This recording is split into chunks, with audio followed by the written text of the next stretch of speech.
will also say what has me most excited out of everything that we've talked about this past year is probably Killer of Killers and Badlands. Oh, I love both of those. I love both of those too. Fucking fantastic. And I just love after watching Prey. Right. Well, after watching Prey, yeah, and then watching Killer of Killers and Badlands, it's like what Dan Trachtenberg is doing to that franchise. It's like, to me, it's like James Gunn, kind of giving a shot to the heart to the DC universe. It's kind of like what Favreau did with The Mandalorian, with kind of reviving Star Wars, in the streaming realm. It's just one of those exciting things where it's like you have a guy in creative control here who is doing really right by the characters or the property at the very least, because you can hardly call Predator characters, although Badlands, obviously he's a character.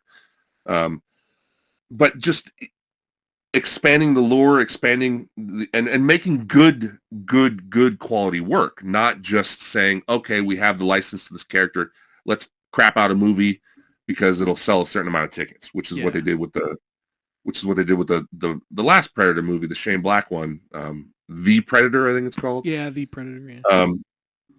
It was like, okay, the Predator franchise is done at that point, right?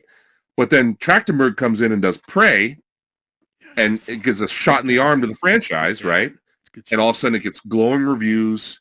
It does really well on streaming. Everybody really likes it. And the fact that you have a Predator movie get the kind of positive reviews from critics, not from fans, but from critics that got, that means something. I know people don't like to give like to follow critics' reviews. I have since I was young, so it's like second nature to me. Yeah. But it's a big deal when an action sci-fi movie like that, especially that deep into a franchise, the sixth movie in a franchise or whatever, gets that kind of positive reviews from critics. Yeah. It probably means it's pretty damn good.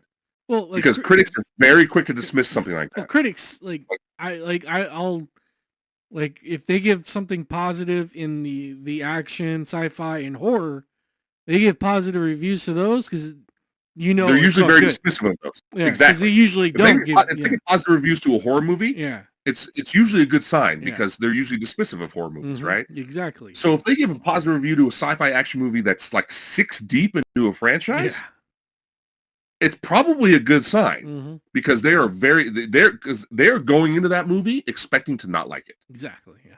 So if they come out with in other words, they're biased, right? They're already thinking, I'm probably not going to like this. Yeah.